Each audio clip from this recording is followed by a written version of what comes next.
शबात शलोम everyone. हमारा आज का पार्शा है पार्शा मिशपा 3, जिसका मतलब है ऑर्डिनेंसेस या फिर कवानीन या अहकाम। ये साल के तौरा साइकिल का 18वां तौरा पार्शा है और खरूज या फिर एक्सोडस या शमोत से छठा तौरा पार्शा, जिसका रेफरेंस है खरूज 21 बाब उसकी पहली आयत से लेकर 24 बाब उसकी 18 आयत तक। और जैसा हम इस बात से वाकिफ़ हैं कि हम इस तौरा साइकिल में पार्शा को उसके हफ्तारा से सीखते हैं, तो इसके हफ्तारा का हवाला है दूसरा सलातीन उसका 11 बाब उसकी 17 आयत से लेकर 12 बाब उसकी 17 आयत तक। यह हफ्तारा यहूदा के नौजवान बादशाह योआश के दौरे हुकूमत की इब्तदाई इस्लाही इक़्तिदामात को बयान करता है, जिनकी रूहानी रहनुमाई काहिन यहूयादा ने की। बादशाह, काहिन और अवाम के दरमियान खुदा के साथ अहद की तजदीद की जाती है कि कौम वाहिद खुदा की इबादत करेगी और इसके अहकाम की पाबंदी करेगी। इसके नतीजे में बुत परस्ती के मराकज़ खसूसन बाल की इबादत का मसमार कर दिया जाता है। ये इकदाम इस बात की अलामत करता है कि मजहबी इस्लाह महज ऐलान नहीं बल्कि अमली तब्दीली का तकाजा करती है। इसके बाद यरूशलेम में मुकद्दस हैकल यानी हैकल सुलेमानी की मरम्मत का मंसूबा शुरू होता है। इब्तदा में रकूम के इस्तेमाल में बेतरतीबी नज़र आती है, जिस पर बादशाह इंतज़ामी निज़ाम में इस्लाह करते हैं और एक शफाफ तरीका अपनाया जाता है ताकि अवाम के दिए गए अतियात बराह रास्त मरम्मत के काम ही पर खर्च हों। इस हिस्से में दयानतदारी, एहतसाब और अवामी वसाइल के दुरुस्त इस्तेमाल पर जोर दिया गया है और इसका मतन ये भी वाज़ेह करता है कि अगरचे बड़ी इस्लाहात हुई, लेकिन कुछ मजहबी रवायात मुकम्मल तौर पर ख़त्म ना हो सकें, जो ये बताता है कि समाजी और मजहबी तब्दीली एक तदरीजी अमल है। These were the synopsis of this हफ्तारा और इसके बारे में मजीद हम असद भाई से सीखेंगे। ओवर टू यू असद भाई। Thank you. आप सबकी सलामती हो, शबात शलोम। आपकी भी आपकी भी सलामती शांति हो। हो, शबात शलोम बाबा। जी जी आ रही है जी। सो जैसा कि आपने सुन लिया है, शबात शलोम, जैसा कि आपने सुन लिया कि हमारा जो आज का तौरा पोर्शन है वो है मिशपतीन और रेफरेंस आपको पता लग गया। एक चीज मैं जरूर ऐड यहाँ करना चाहूंगा कि जो सलातीन के हवाले हैं वो तब आते हैं जब शबात शकलीम आता है। इसका हफ्तारा का जो रेफरेंस है वो है यर्मिया उसका 34 बाब उसकी 8 आयत से लेके उसकी 22वीं आयत तक, और फिर एक रेफरेंस इसके साथ है उसका 33 बाब उसकी 25 और 26 आयत। सो बेशक हमारा इस दफा का जो रेफरेंस है वो सलातीन से ही है, लेकिन इससे पहले कि हम आगे जाके इन चीज़ों को सीखना शुरू करें, हम इस पोर्शन को यर्मिया के ही रेफरेंस में देखेंगे। यानी आज जिस चीज़ पर हम फोकस करेंगे वो है यर्मिया 34 बाब। सूरत हाल ये है, एक छोटा सा रिव्यू ले लेते हैं अपना। सूरत हाल ये है कि यहोयाकीम जो था उसकी जो बगावत थी बाबलियों के, वो तो जो है फेल हो गई।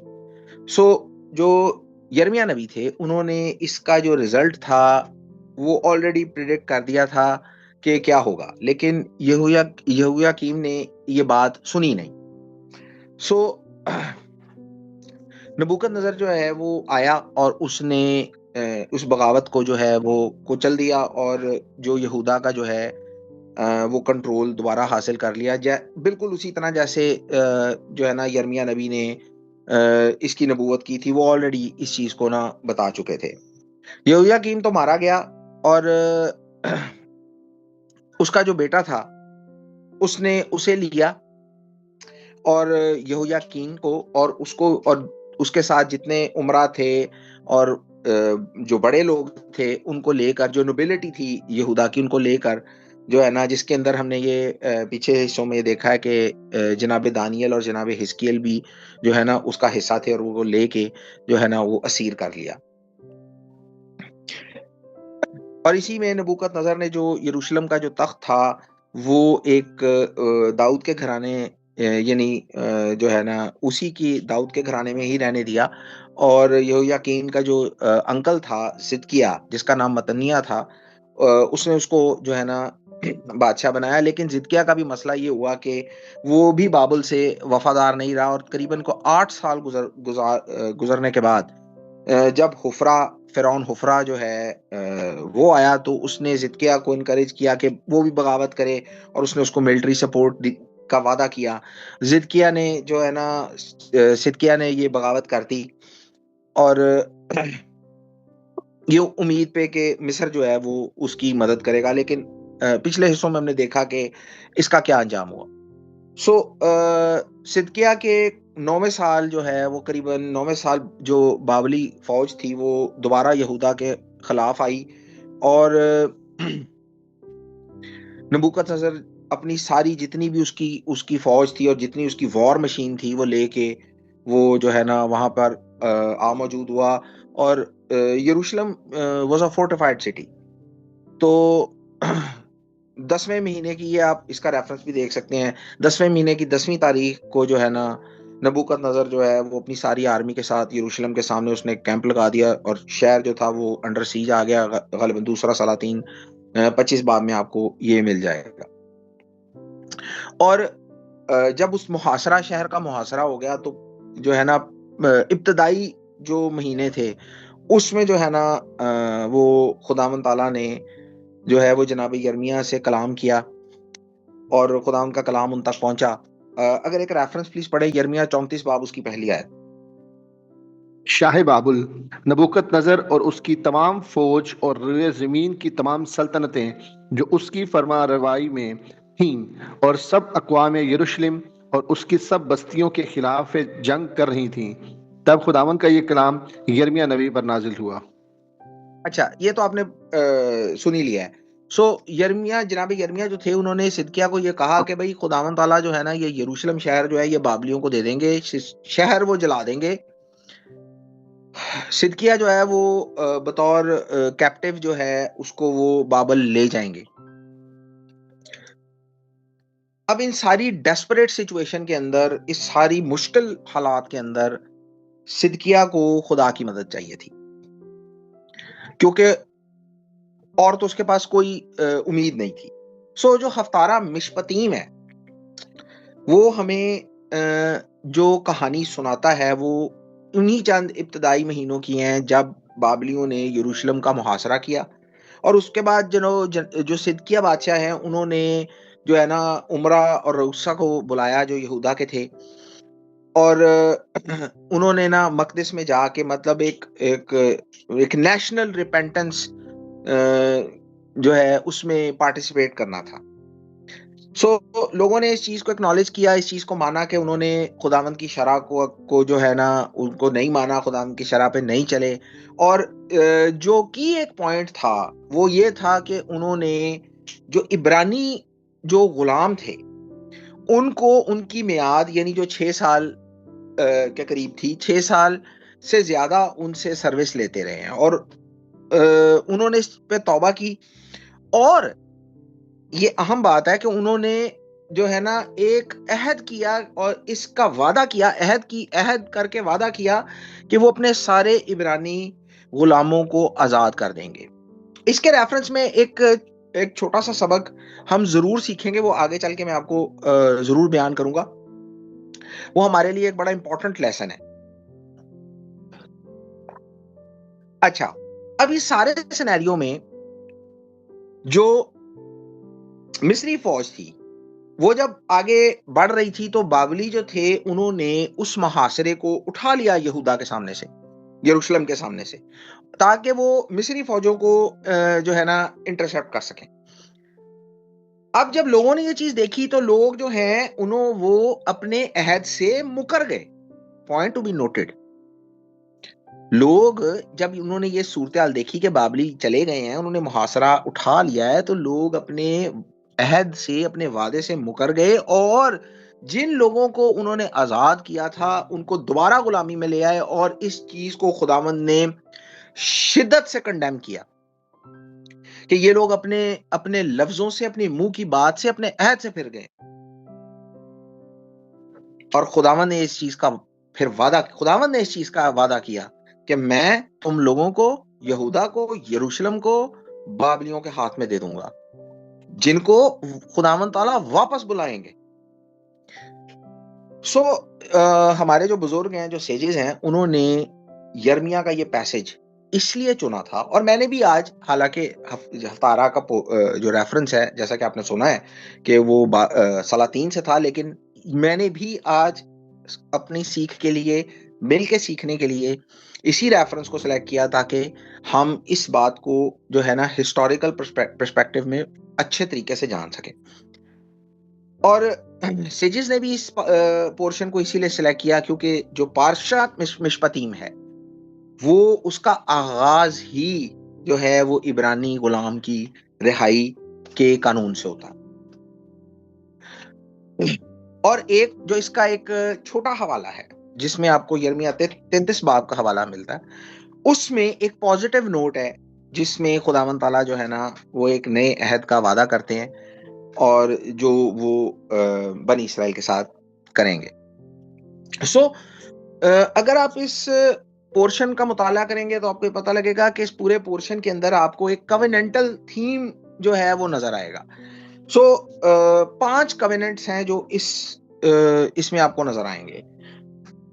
मसलन कवेनेंट जो है वो कोहे सीना का, फिर सिदकिया के साथ जो एक कवेनेंट है, खुदावंद का कवेनेंट जो खुदावंद ने दाऊद के घराने के साथ किया, उसके बाद खुदावंद का वो अहद जो उन्होंने हारून के घराने के साथ किया, और फिर वो एक नया अहद जो खुदावंद ताला जो है वो लोगों से करेंगे, जिसमें खुद जितने भी कवेनेंटल प्रॉमिसेस हैं जो खुदावंद ने किए, वो सारे जो हैं वो मुकम्मल होंगे।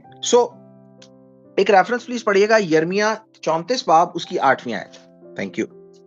वो कलाम जो खुदावंद की तरफ से यर्मिया पर नाजिल हुआ जब सिदकिया बादशाह ने यरूशलेम के सब लोगों से अहद व पैमान किया कि आजादी की मुनादी की जाए। अच्छा, अब जैसा कि आप जो है ये जानते हैं कि बेबीलोनियंस जो थे या बाबली जो थे, वो शहर के गिर्द मुहासरा कर रहे थे, और इस मुहासरे की और इस डिफिकल्ट सिचुएशन के अंदर सिदकिया बादशाह को खुदा की मदद और जो है ना शफकत दरकार थी। बहरहाल जितनी देर में बाबली जो थे वो मुहासरा करके हमला करने की ये सारी तैयारियां कर रहे थे, सिदकिया बादशाह ने जो है ना जितने भी उमरा थे, क्योंकि ऑब्वियसली गुलाम जो थे वो एक गरीब आदमी उसको खरीद नहीं सकता था। गुलामों के जो ओनर्स थे, वो ऑब्वियस एक बात है कि वो अमीर लोग थे, वो उमरा थे यरूशलेम के और या यहूदा के। और सिदकिया बादशाह ने उन सबको तलब किया मकदस के अंदर। पॉइंट टू बी नोटेड कि मकदस के अंदर उनको जो है ना समन किया, और फिर जो है एक स्पेशल सेरेमनी थी, और उसने उसमें उनको एक्सप्लेन किया कि भाई तौरा ये कहती है, और तौरा क्या कहती है। खरूज 21 बाब, हम अपना पारशा जहां से स्टार्ट होता है उसको देखेंगे। 21 बाब उसकी 2री आयत, जरा प्लीज पढ़िए। अगर तू कोई इब्रानी गुलाम खरीदे तो वो 6 बरस खिदमत करे और 7वें बरस मुफ्त आजाद होकर चला जाए। जी, थैंक यू। पहली बात मैं आपको ये बताऊं कि तौरा ये अलाउ नहीं करती कि आप अपने भाइयों को जो है ना वो गुलाम बनाएं बाय फोर्स। बाय फोर्स अगर कोई गुलाम बनाता है तो इसके लिए ये एक लॉ मौजूद है जो किडनैपर है या ह्यूमन ट्रैफिकिंग है। It is punishable bye death in तौरा। ये कैपिटल पनिशमेंट होती है किडनैपर या ह्यूमन ट्रैफिकिंग में अगर कोई इन्वॉल्व हो। So you can not make your fellow brother a slave by force. ये सूरत हाल ये थी कि अगर कोई कर्ज में इतना फंस जाता था और वो अपना कर्ज अदा नहीं कर सकता था, और उसके पास कोई चॉइस नहीं रहती थी कि वो उन सारे लोन्स को अदा करे, तो वो अपने आप को जो है ना विलिंगली जो है ना गुलामी में जो है ना गुलामी की ऑप्शन ले लेता था। लेकिन इसको जोर जबरदस्ती से नहीं किया जा सकता था। इसके बावजूद भी तौरा ये इंस्ट्रक्ट करती थी कि हिब्रू स्लेव या आपका भाई जो है वो चाहे आपका गुलाम हो गया है, लेकिन उसको आपने एक हायर्ड सर्वेंट की तरह ट्रीट करना। सो एक रेफरेंस प्लीज पढ़िएगा, अहबार 25 बाब उसकी 39 एंड 40 वर्स, 39-40। और अगर तेरा कोई भाई तेरे सामने ऐसा मुफलिस हो जाए कि अपने को तेरे हाथ बेच डाले, तो तू उससे गुलाम की मानित खिदमत ना लेना, बल्कि वो मजदूर और मुसाफिर की मानित तेरे साथ रहे और साले यूबली तक तेरी खिदमत करे। तो तौरा ये आपको इजाजत नहीं देती थी कि कोई भी जो स्लेव ओनर है वो अपने भाई को ऑक्शन कर दे, यानी स्लेव मार्केट में जाके उसको जो है ना दोबारा बेच दे। खुदावंद ने कहा था कि बनी इसराइल जो हैं ये मेरे गुलाम हैं, मैं इनको मिस्र से लेके आया हूं और ये गुलामों की तरह नहीं बेचे जाएंगे। सो तौरा ये रिक्वायर करती थी कि जो भी स्लेव ओनर है या जिसका भी गुलाम है वो अपने भाई को 6 साल के बाद, 6 साल खिदमत लेने के बाद जो है ना, या अगर साले यूबली आ रहा है, जो विच एवर कम्स फर्स्ट, जब आए वो उसको आजाद कर दे और आजाद करने के साथ उसको जो है वो पैसे या प्रोविजंस भी मुहैया करे ताकि वो अपनी लाइफ को सेटल कर सके या स्टेबल कर सके। और तौरा ये कहती है कि तू उसको खाली हाथ ना जाने देना। तो इब्रानी गुलाम के रेफरेंस के अंदर या गुलामी इब्रानी जो गुलाम है उसके रेफरेंस के अंदर कुछ चीजें जो हैं वो याद रखने वाली हैं। बनी इसराइल को ये भी याद रखना चाहिए है कि वो भी मिस्र में गुलाम थे, और जब कोई उनके पास उनका भाई गुलाम हो जाए तो उनको ये याद रखना चाहिए कि उनको मिसट्रीट नहीं करना जैसे मिस्री उनको मिसट्रीट करते थे। और कोई भी जो इब्रानी गुलाम है वो बुनियादी तौर पे वो खुदा का गुलाम है, जैसे खुदा ने कहा था कि दे आर माई स्लेव्स। लेकिन बदकिस्मती ये थी, मुश्किल ये थी कि जनाबे यर्मिया के दिनों में जो यहूदा के लोग थे उन्होंने बहुत सारे जो तौरा के कवानीन थे उनको पसे पुश्त डाल दिया था, उन पर लोग उस तरह से अमल नहीं कर रहे थे। मसलन लोग जो थे वो जो 7th ईयर सबैटिकल रेस्ट था जमीन का वो ऑब्जर्व नहीं कर रहे थे। इब्रानी गुलामों के रेफरेंस में जो तौरा हुक्म फरमा रही थी उस पर भी वो अमल नहीं कर रहे। और जो सिदकिया बादशाह थे उसने प्रोबेबली ये एक्सप्लेन किया होगा कि खुदावंद क्यों जो है वो जो है उनकी नाराजगी जो है वो क्यों है, क्योंकि यहूदा जो है उसने यहूदा के जो लोग हैं उन्होंने जो गुलामों के रेफरेंस के अंदर जिनको 6 साल आजाद करने का हुक्म था वो जो है उस पर अमल नहीं किया, और इसको उन्होंने इस सारी सेरेमनी को खुदा के सामने अहद, और जैसा मैंने कहा था कि याद रखें कि मकदस में हो रहा है। So as a national repentance के हमने इस हुक्म को वायलेट किया। जो सिदकिया बादशाह थे उन्होंने ये प्रोक्लेम किया कि रिलीज, मतलब रिलीज का ऐलान किया। इब्रानी में इसके लिए लफ्ज दरोर है, और कि उनको आजाद कर दिया जाए। सो सिदकिया ने ये डिक्लेयर किया कि भाई हर आदमी जो है ना वो अपना जो गुलाम है, जो इब्रानी गुलाम है, आइदर मेल आइदर फीमेल, उसको आजाद करे। कोई भी इब्रानी जो है अपने इब्रानी भाई को बॉन्डेज के अंदर या इस गुलामी के अंदर जो है वो ना रखे। एक रेफरेंस प्लीज पढ़िएगा, यिर्मयाह 34:9 कि हर एक अपने गुलाम को और अपनी लौंडी को जो इब्रानी मर्द या औरत हो आजाद कर दे, कि कोई अपने यहूदी भाई से गुलामी ना कराए। अच्छा, इस सारी चीजों के लिए, इस सारी कमिटमेंट और इस अहद के लिए सिदकिया बादशाह थे, उन्होंने इनवाइट किया सारी असेंबली को कि कवेनेंटल सेरेमनी हो, और कवेनेंटल सेरेमनी भी उस तरह की जैसे जनाब बाप अब्राहम ने परफॉर्म की थी। अगर आप पैदाइश 15 बाब जो है ना पढ़ें। इससे पहले कि हम मजीद आगे जाएं, मैं एक साइड नोट के तौर पे आपको एक बात सिखाना चाहता हूं, बताना चाहता हूं।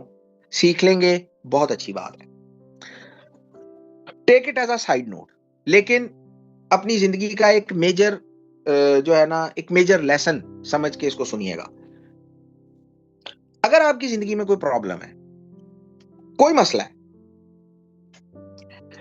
हमारी जिंदगी में वेरियस प्रॉब्लम्स होते हैं, वेरियस मसाइल होते हैं। किसी को फाइनेंसिस का प्रॉब्लम होता है, किसी को हेल्थ का प्रॉब्लम होता है, किसी को कोई प्रॉब्लम होता है, किसी को रिलेशनशिप में प्रॉब्लम होता है, किसी के पास पैसे तो बहुत होते हैं लेकिन उसके पास सेटिस्फैक्शन नहीं होती है, किसी के पास पैसे नहीं होते हैं और दूसरी कोई चीज नहीं होती है। सो व्हाटसोएवर द प्रॉब्लम इज, अगर आपकी जिंदगी में कोई प्रॉब्लम है, आप ये कोशिश करें कि उसी जो स्पेसिफिक प्रॉब्लम जिसको आप एड्रेस करना चाह रहे हैं, उसी स्पेसिफिक मसले से मिलता जुलता या तो एग्जैक्ट हुक्म या उससे कोई मिलता जुलता खुदा का हुक्म पूरा करने की कोशिश करें। Late me give a very clear example. ये चूंकि ये बड़ी क्लियर है और इसके बारे बड़ा क्लियरली हम अंडरस्टैंड कर लेते हैं, so let me give it to you. अगर आपके पास पैसे नहीं है, अगर आपको फाइनेंशियल प्रॉब्लम है, तो आप पैसे देकर देखें। आपने कभी वो बात सुनी है कि दो तो तुम्हें दिया जाएगा? ये कौन सा कानून है कि दो तो तुम्हें भी दिया जाएगा? देने से कब चीज आती है? बाइबल की फिलॉसफी दुनिया की फिलॉसफी से डिफरेंट चलती है। वो कहती है दो तो तुम्हें दिया जाएगा। अगर आपके पास पैसे कम है, दे के देखें आपका प्रॉब्लम सॉल्व होता है कि नहीं। इसी तरह बहुत सारे प्रॉब्लम हो सकते हैं, उसी से को मिलता जुलता हुक्म पूरा करने की कोशिश करें। अब coming back to the point, in this case हमें यह पता है, हमने इतना ज्यादा तारीख से सबक ले लिया है और मजीद हम आगे भी सीखने की कोशिश करेंगे। हमें यह पता है कि बाबली जब यहूदा का मुहासरा करके बैठे हैं, तो लोगों को यह पता था कि इसका एंड रिजल्ट है क्या।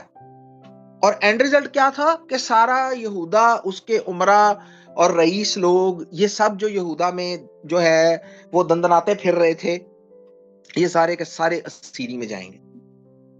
सो उनको जो वाइबल ऑप्शन नजर आई और जो बेस्ट चीज उनको, बेस्ट केस सिनेरियो उनको समझ आया, वो ये था कि असीरी को अवॉइड करने का सबसे बेहतरीन तरीका ये है कि अपने असीरों को रिहा कर दो।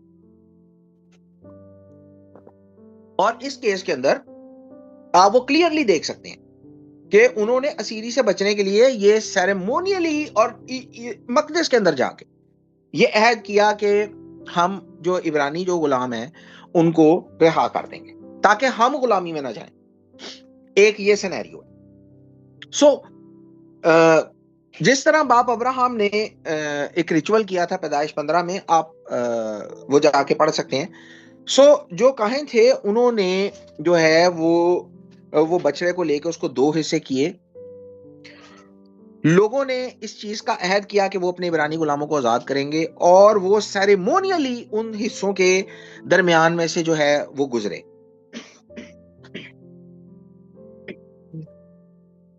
एक और चीज भी यहां पे कही जाती है कि ऑब्वियसली चूंकि बाबली जो थे वो अपनी पूरी कुव्वत और पूरी फौज के साथ मौजूद थे, तो सिदकिया को जो है वो, जिसको वो कहते हैं ना ऑल हैंड्स ऑन डेक, उसको हर बंदा जो है ना वहां मौजूद चाहिए था। और ये जो आजाद हुए गुलाम थे, ये भी आजाद लोगों की तरह, फौजियों की तरह जो है ना वो उनके साथ जंग में पार्टिसिपेट कर सकते थे। पर हुआ क्या? एक रेफरेंस पढ़िएगा, यिर्मयाह 34 बाब उसकी 11 है। पर उसके बाद वो फिर गए और उन गुलामों और लोंडियों को जिनको उन्होंने आजाद कर दिया था फिर वापस ले आए और उनको ताबे करके गुलाम और लोंडियां बना लिया। आपको पता है इंटरेस्टिंगली ये काम हम भी करते हैं।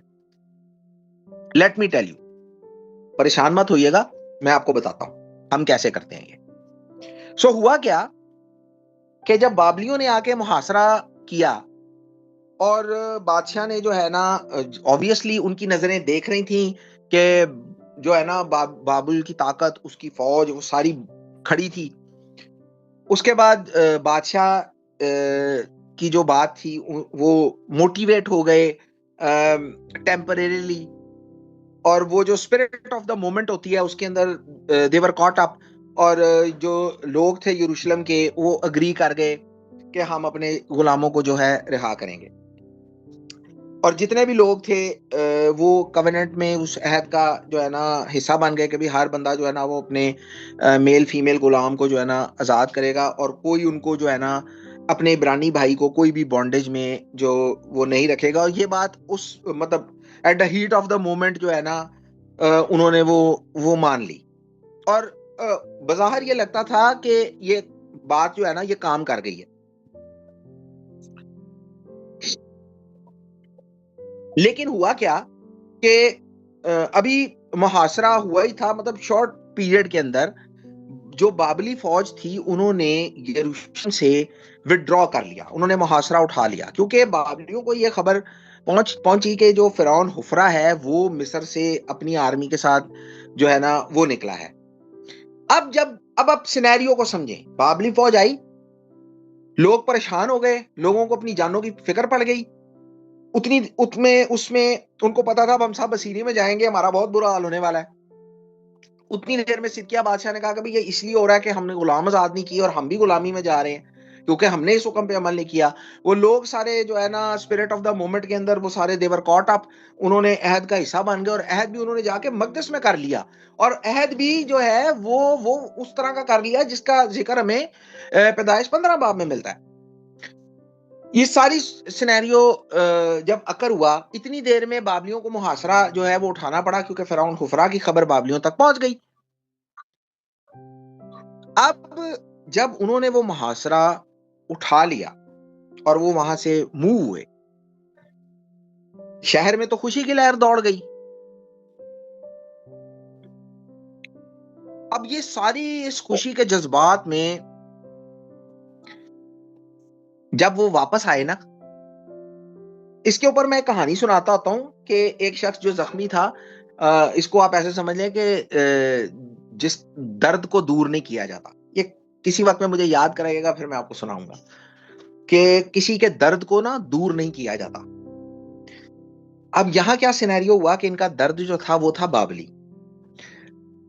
इन्होंने खुदा के सामने अहद तो कर लिया, उस अहद के नतीजे में उन्होंने क्या देखा कि जी बाबलियों ने अपना मुहासरा उठा लिया है और वो चले गए हैं, और उनका दर्द दूर हो गया। जो ही उनका दर्द दूर हुआ, उन्होंने इस चीज पे रिग्रेट करना शुरू कर दिया कि हमने अपने गुलामों को ऐसे ही आजाद कर दिया।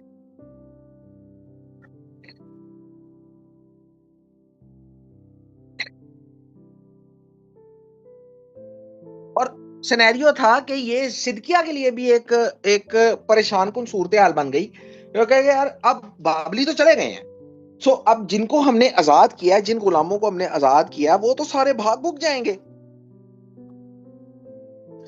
तो क्या किया उन्होंने कि उन्होंने अपने अहद से वो मुकर गए और उन्होंने उन गुलामों को जो है ना वो दोबारा, मैं ये कहूंगा कि दोबारा कैद कर लिया।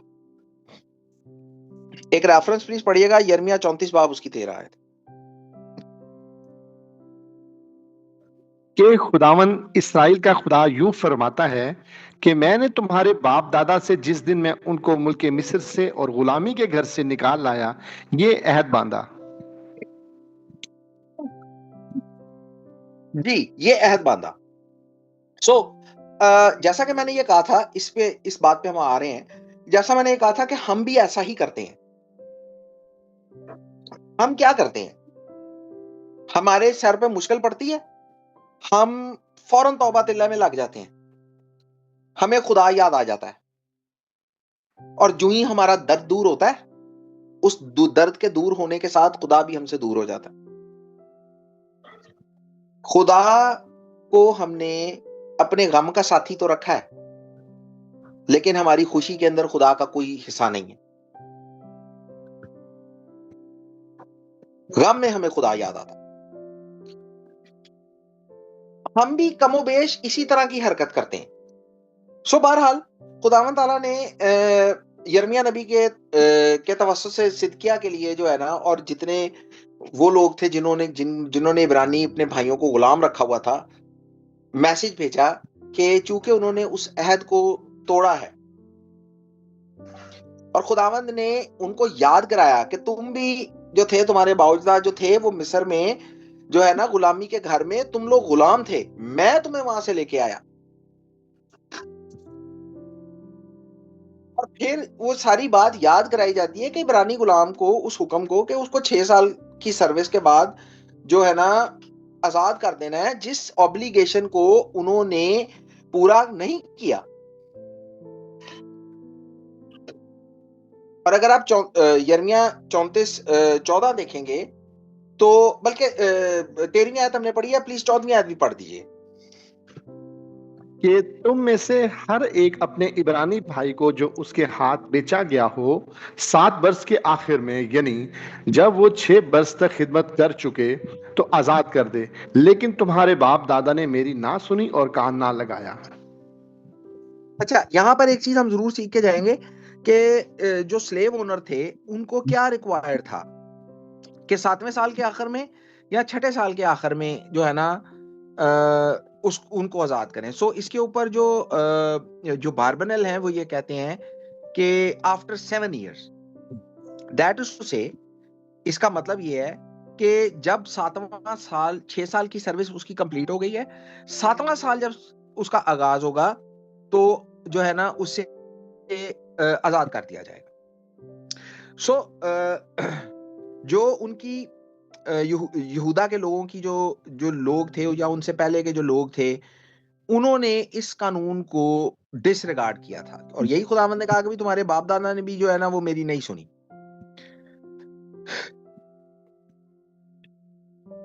खुदावंद ने एक चीज के लिए उनकी तारीफ की कि भाई तुमने जो है ना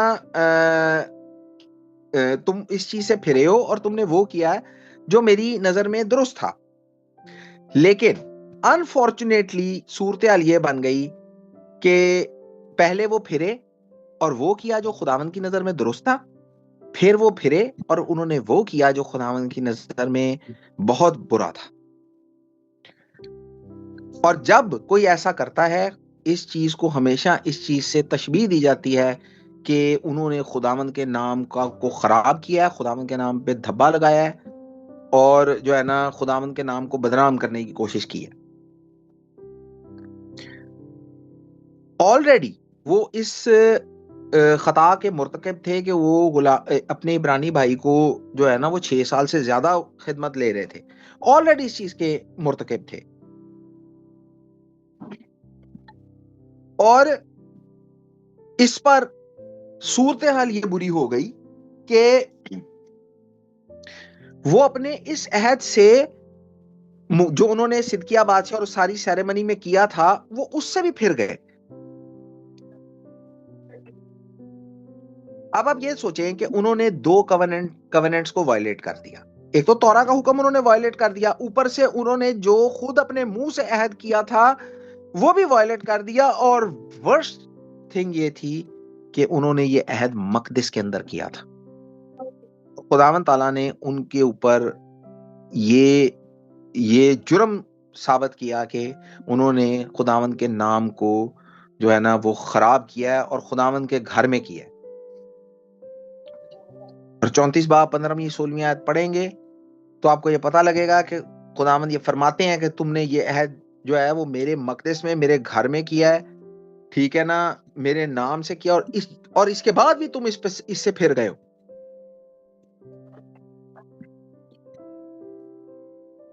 तो अब आप सूरत हाल की खराबी का अंदाजा करें कि एक तो उन्होंने तौरा का हुक्म तोड़ा, ऊपर से उन्होंने सिदकिय्याह ने जो अहद उनसे लिया वो तोड़ा, और सबसे बड़ी बात जो उनके हक में खराब थी वो ये थी कि उन्होंने खुदा के घर के अंदर ये किया।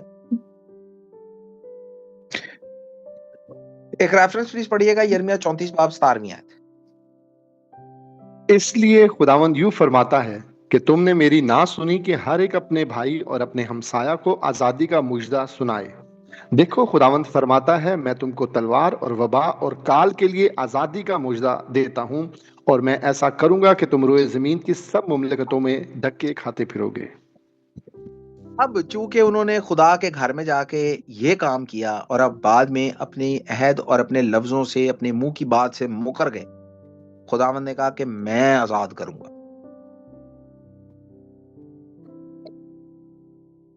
अब मैं करूंगा उनके लिए, क्योंकि खुदावंद ने, जैसा कि मैं पहले आपको बता चुका हूं कि खुदावंद ने उनको ये कहा था कि बनी इसराइल जो हैं वो मेरे गुलाम हैं, जिनको मैं मिस्र से निकाल के लाया हूं। और एक पॉइंट है कि आप किसी के गुलाम को गुलाम कैसे रख सकते हैं। इसीलिए खुदावंद ताला ने ये कानून दिया था कि अगर कोई इब्रानी तेरे हाथ गुलाम हो जाए तो वो 6 साल तेरी खिदमत करे, और उन 6 सालों के अंदर you have to treat him like a hired servant. और इवन 6 साल के बाद जब वो आजाद होके जाए तो वो जो है उसको तूने जो है ना पैसे या प्रोविजंस देनी है, क्योंकि बनी इसराइल खुदा ताला के गुलाम थे।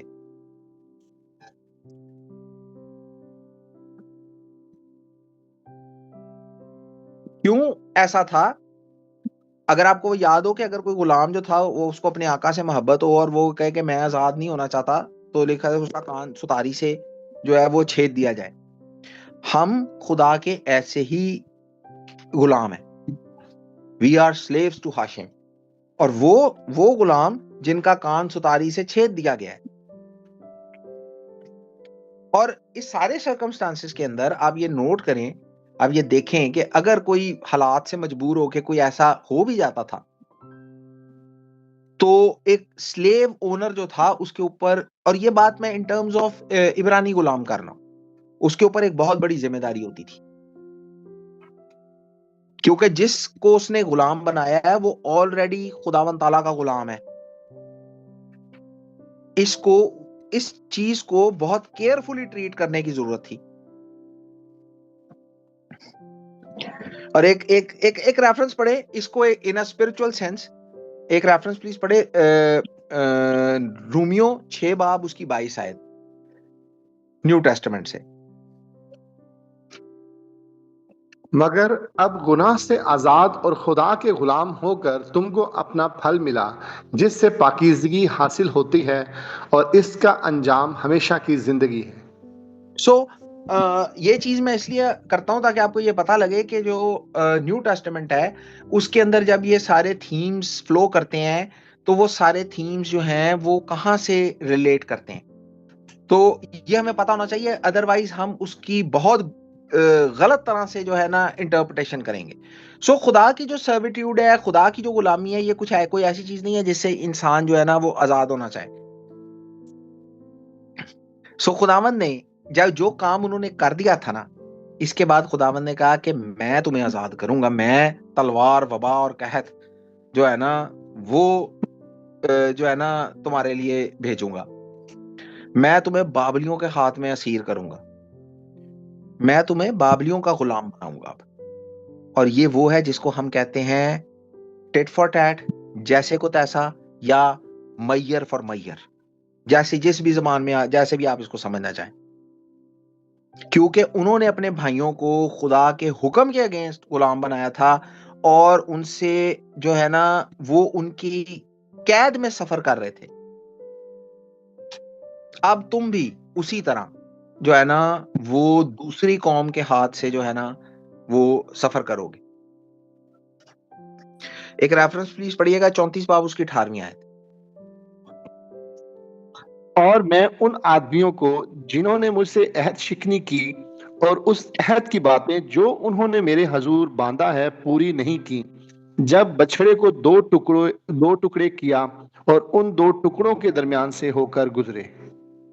तो इसमें हम काफी दफा बात कर चुके हैं, लेकिन फिर भी एक रिफ्रेशर छोटा सा लेते हैं कि अब जो सिदकिया बादशाह की जो सेरेमनी थी, अहद वाली सेरेमनी जो थी, उसमें ये क्लासिकल नियर ईस्टर्न रिचुअल है। सो जो भी पार्टी अहद कर रही होती है, वो जो सैक्रिफिशियल एनिमल, कुर्बानी का जो जानवर है, उसको 2 हिस्सों में जो है ना वो काटते हैं, और जो कवेनेंट के जो वाउज हैं उनको डिक्लेयर करने के बाद, उनको बताने के बाद, वो जो है ना उसके दरमियान में से गुजरते हैं। जेनेसिस 15 में भी यही है। सो मैं I am not going to go there. Genesis 15 आपके सामने रेफरेंस है, आप उसे जो है ना अपने वक्त में जो है ना उसे पढ़ सकते हैं। सो खुदावंद ताला ने बाप अब्राहम के साथ जो है ना ये अहद किया, और उन्होंने ऐसे जानवर काट के रखे, और उन्होंने देखा कि जो आग है ना, जो एक स्मोकिंग फायर है, एक तनूर जो है, वो उनके दरमियान से गुजर रहा है। और ये जो जानवर काट के रखा होता था, ये इसको आप एक ग्राफिक डिपिक्शन समझें कि जो पार्टी भी जो है ना वो इस अहद को तोड़ेगी, उसका हाल जो है ना इसी तरह का होगा। एक 8th सेंचुरी का एक एरामाइक डॉक्यूमेंट है, उसको गालिबन सिफ्रे ट्रीटी कहते हैं गालिबन। उसके अंदर एग्जैक्टली इसी तरह की क्लॉज जो है ना वो मेंशन है कि कोई अगर पार्टी अगर इसको तोड़ेगी, तो उसका हाल भी जो है ना वो इसी जानवर की तरह जो है ना वो होगा।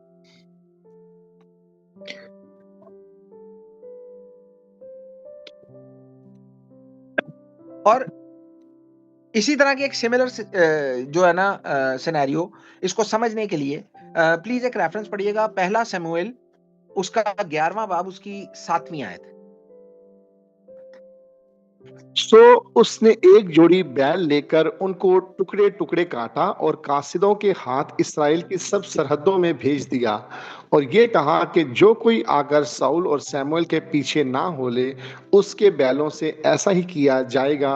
और खुदावंद का खौफ लोगों पर छा गया, और वो यकतन होकर निकल आए। अच्छा, सो मेरा ख्याल आप इस चीज को समझ गए हैं। सो यिर्मयाह 34 बाब उसकी 18वीं 19 आयत में एक इब्रानी लफ्ज है हाओवरीम, मींस इसका मतलब होता है क्रॉसर। सो खुदावंद ताला जो है वो ये कहते हैं कि जिन्होंने जो ये ट्रांसग्रेस किया है, जिन्होंने इसको क्रॉस किया है हाओवरीम, उसके अहद को,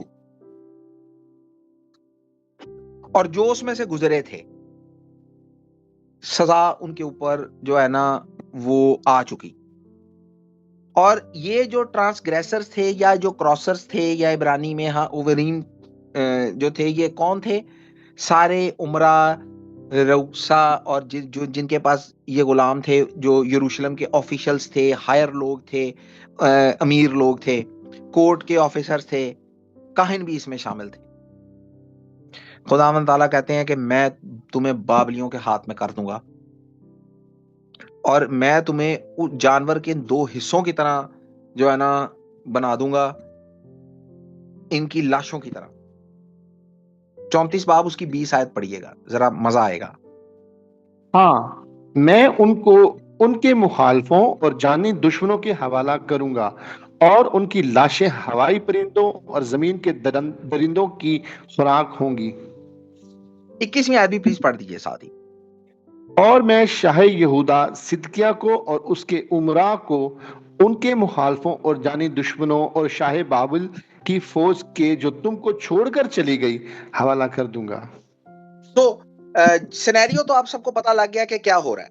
सो जब सिदकिया और जो यरूशलेम के अमीर लोग या ऑफिशियल्स थे, उन्होंने मकदिस में जाके खुदावंद के सामने अहद किया, उसी सिनेरियो के अंदर बाबलियों ने यरूशलेम के पास से अपना मुहासरा जो है वो उठा लिया, क्योंकि उनको पता लगा कि फिरौन हुफरा जो है ना वो अपनी फौज के साथ निकल पड़ा है। और सो बाबली जो थे, उन्होंने उसको इंटरसेप्ट करने के लिए यरूशलेम के सामने से जो है ना वो मुहासरा उठा लिया। इंटरेस्टिंगली, जब ये सारा सिनेरियो चल रहा था, कहीं दूर बाबुल की सरजमीन में हिजकियल नामी एक जवान जो है ना ये नबूवत कर रहा था कि फिरौन हुफरा फेल हो जाएगा। और अगर आपको याद हो, हमने इसको बड़ी डिटेल के अंदर पिछले सारे पोर्शंस के अंदर देखा था कि जब हम हिजकियल का पोर्शन देख रहे थे तो हमने देखा था कि उन्होंने ये नबूवत की थी कि हुफरा जो है ना वो फेल हो जाएगा। इवन दो कि उसके पास एक माइटी आर्मी है, एक बड़ी आर्मी है, वो सिदकिया की मदद नहीं कर पाएगा। और यरूशलेम के अंदर जनाबे यर्मिया ये वार्निंग दे रहे थे कि फिरौन की वो फौज जो तुम्हारी असिस्टेंस के लिए निकली है ना, ये वापस जाएगी, और जब ये वापस जाएगी बाबली दोबारा लौट के आएंगे इस शहर के खिलाफ, और इसको जो है ना इस पे कब्जा करेंगे और इसको आग से जला देंगे,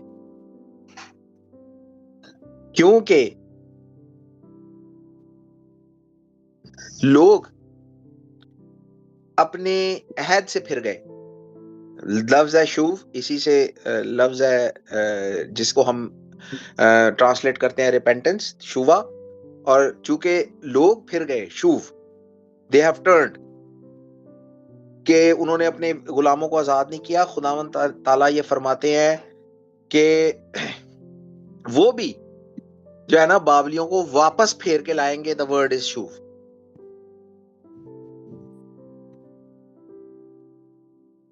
और ये वो चीज थी जिसपे खुदावंद ताला ने जो यहूदा के लोग थे उनको मैयर फॉर मैयर, जैसे को तैसा सजा दी। वो अपने उन भाइयों को दोबारा गुलाम बना के ले आए जिनको आजाद करने का उन्होंने खुदा के नाम में अहद किया था। और फिर उन्होंने एक टेम्पररी फ्रीडम को एंजॉय किया जब बाबली आर्मी वहां से जो है वो चली गई, और उन्होंने अपने जो है ना अपने अहद से फिर गए। और इसका नतीजा ये होगा कि जो है ना बाबली वापस आएंगे, शूव, दे विल रिटर्न, और इससे ज्यादा बुरा होगा उनके साथ जिससे बचने के लिए उन्होंने ये काम किया था।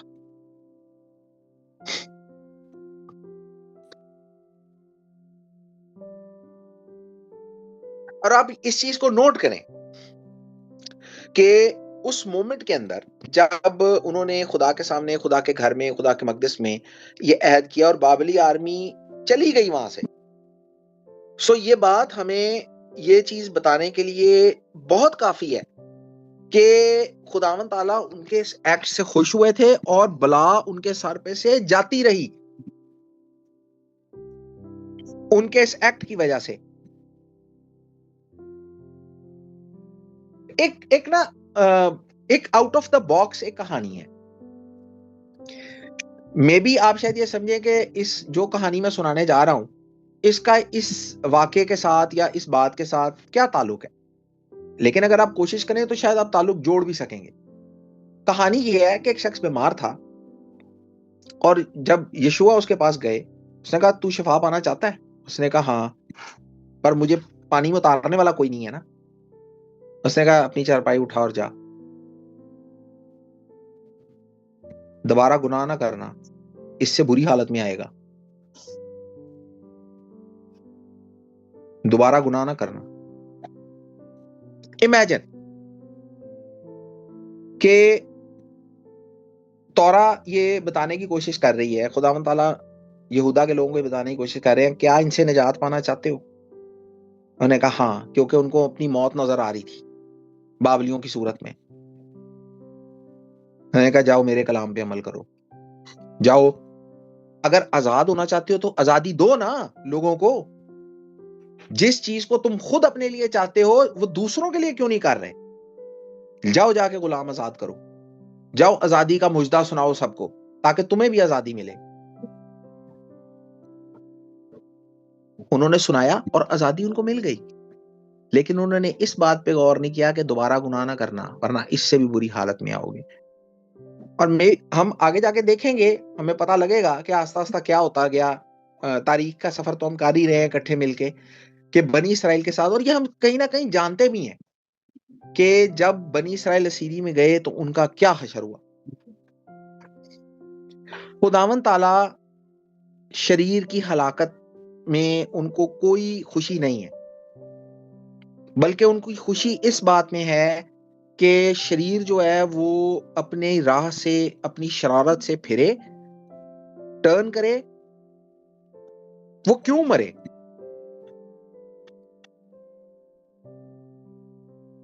एक रेफरेंस प्लीज पढ़िएगा, इसके जनाब हिजकिय्याह का सहीफा, उसका 33 बाब, उसकी 11वीं आयत। तू उनसे कह, खुदावंद खुदा फरमाता है, मुझे अपनी हयात की कसम, शरीर के मरने में मुझे कुछ खुशी नहीं, बल्कि इसमें है कि शरीर अपनी राह से बाज आए और जिंदा रहे। ए बनी इसराइल, बाज आओ, तुम अपनी बुरी रविश से बाज आओ, तुम क्यों मरोगे? अच्छा, एक और प्लीज रेफरेंस के साथ पढ़िएगा, याकूब का खत, उसका 5वां बाब, उसकी 20वीं आयत। तो वो ये जान ले कि जो कोई किसी गुनहगार को उसकी गुमराही से फेर लाएगा, वो एक जान को मौत से बचाएगा और बहुत से गुनाहों पर पर्दा डालेगा। सो आपने इसका थीम तो असेस कर लिया कि खुदावंद ताला ये कह रहे हैं बनी इसराइल को, ये क्लियर मैसेज है कि बनी इसराइल तुम क्यों मरो, मुझे शरीर की हलाकत में कोई खुशी नहीं है, अपनी बुरी राहों से फिरो तो तुम बचोगे। और हमारे करंट सिनेरियो में, हमारे करंट जो हमारा पोर्शन है, उसमें हमने ये देखा कि उन्होंने जब बाबली आके उनके सर पे बैठ गए तो उन्होंने यही करने की कोशिश की जिसमें स्पिरिचुअली एंड फिजिकली वो कामयाब हुए। बाबलियों ने अपना मुहासरा वहां से उठा लिया। प्रॉब्लम वहां हुई कि जब वो उसके ऊपर कायम ना रहे। मैं हमेशा एक चीज पूछता हूं कि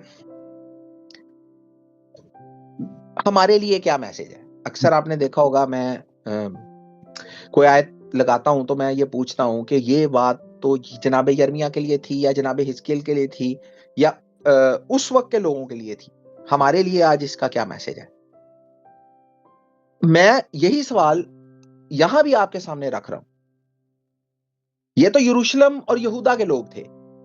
आज तो आप गुलाम नहीं बना सकते। गुलामी तो बैन है, गुलाम, आप किसी को गुलाम नहीं रख सकते, तो गुलामी का तो कॉन्सेप्ट ही नहीं है। तो फिर आज ये बात हमारे लिए क्या मैसेज है, ये हमें क्या सिखा रही है। सो खुदावंद ताला का मैसेज अगर आप तनाख में देखेंगे तो यही है कि उनको शरीर की हलाकत से खुशी नहीं है। बहुत सारे हुक्म आज भी हम पे एप्लीकेबल है। यही वो बात है जो मैंने शुरू के साइड नोट में कही थी कि अगर आपकी जिंदगी का कोई मसला है तो आप कोशिश करें कि वो हुक्म पूरा करें जो उससे ताल्लुक रखता है, या उससे कोई मिलता जुलता हुक्म पूरा करें। आप वो करेंगे, जैसे उनकी जान बाबलियों से छूटी, आपकी भी जान उस मुश्किल से छूटेगी। पर word of caution and the word of warning ये है कि दोबारा गुनाह ना करना, ता ना हो कि तू उससे भी बुरी हालत में दोबारा आ जाए।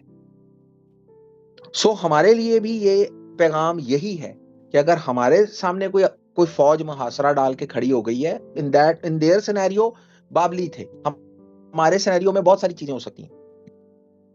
ये आपको बेहतर पता है, आप अपने सिनेरियोस को बेहतर जानते हैं। लेकिन खुदावंद की बात, खुदावंद के वादे आज भी हमारे लिए वैसे ही स्टैंड करते हैं। लेकिन अगर आप यही काम करेंगे, लेसन ये है कि अगर यही काम करेंगे जो उन्होंने किया था, तो फिर उनका हाल उससे भी बुरा हुआ जो वो पहले एक्सपेक्ट कर रहे थे। सो आज के लिए इस तौरा पोर्शन के हवाले से मेरी नसीहत ये है, इसको आप मेरी सजेशन कह लें, नसीहत कह लें, और ये सजेशन खुदावंद ताला हम सबको देते हैं कि आज अगर तुम उसकी आवाज सुनो तो अपने कानों को बंद ना करना, जैसा वो कह रहा है उस पे अमल करना, क्योंकि वो उन लोगों से खुश होता है जो उसकी बात पे अमल करते हैं। और यही खुदा से मोहब्बत का अमली सबूत है। ये क्लियर कट बताया गया है। I don't know why people do not understand it, कि जो उससे मोहब्बत रखता है वो उसके हुक्मों पे चलता है। अगर आप आजादी चाहते हैं, लोगों को आजादी का मुजदा दें। अगर आप अपने फाइनेंशियल प्रॉब्लम से रिलीज चाहते हैं तो फिर दो तो तुम्हें दिया जाएगा। अगर आपके हेल्थ का कोई इशू है, मतलब मेरी एक चीज है कि आप किसी की मदद करें कि वो जो है ना वो हील हो। आप हील हो जाएंगे। आप जो करेंगे वो आप तक वापस आएगा। लोगों को सलामती की खुशखबरी देंगे, सलामती आपके सर पे वापस आ जाएगी। और यही इसका पैगाम है, यही इसका मैसेज है। खुदावंद ताला हम सबको ये तौफीक दें कि हम उनकी बातों पर जो है ना, अपनी सारी कमजोरियों के बावजूद, हम में कमजोरियां हैं, हमसे काम नहीं होता सही, हम इसे एडमिट करते हैं। खुदावंद ताला इस बात को सुन रहे हैं, हम एक दूसरे की बात सुन रहे हैं, हम इसको एडमिट करते हैं कि हम कमजोर हैं, हमसे नहीं होता काम। लेकिन खुदावंद ताला हमें तौफीक दें कि हम उनके हुक्मों पे अमल कर सकें और खुदावंद ताला के हुक्म जो हैं, उनकी बातें जो हैं, वो दूसरों तक भी पहुंचा सकें, ताकि हम भी, जैसे खुदावंद ताला ने हिजकील में कहा, याकूब ने जो है ये नए अहदनामे में कहा कि हम खुदावंद ताला के पैगाम, उनका हुक्म से बहुत सारी जानों को या किसी एक जान को भी बचा सकें। इसने एक जान बचा ली, उसने इंसानियत बचा ली। सो हम भी ऐसा कर सकें। बारी ताला आप सबके साथ हों, बारी ताला का दस्ते शफकत आप सबके साथ रहे। शबात चलो। अभी थैंक यू भाई। बात चलो। शालूम सर। थैंक यू असद भाई।